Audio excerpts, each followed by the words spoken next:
Could China be moving toward an invasion of Taiwan? As tensions rise in the Taiwan Strait, one expert explains why the West needs to prepare for exactly that possibility. To dive deeper, we spoke with Cleaw Pscal, Senior Fellow at the Foundation for Defense of Democracies.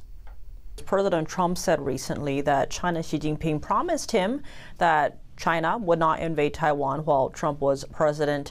Now, given Communist Chinese leaders' history of not saying publicly what they actually mean, how should we read this? Because so far the Chinese side hasn't refuted this. Is this, an actual guarantee, or is this like something that led up to World War II? Well, they also said they wouldn't use the Scarborough Shoal or any of the South China Sea. Take it for what you will. And I think that President Trump also is taking it, with not just a grain, but maybe an entire ocean full of salt.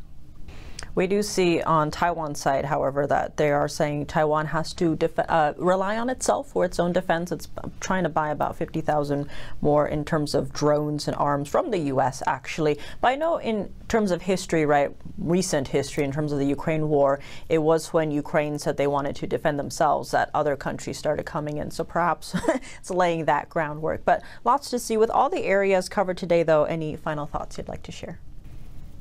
This is a time for understanding who has the same values you have, and who wants to see a world that is similar to your ultimate goal. So we had before the U.S. entered World War II, the U.S. president and the Prime Minister of the U.K. got together and wrote the Atlantic Charter, which was the vision for. And included getting rid of Nazi tyranny, for example. And I think it's time that allies really kind of make it explicit what they're aiming for.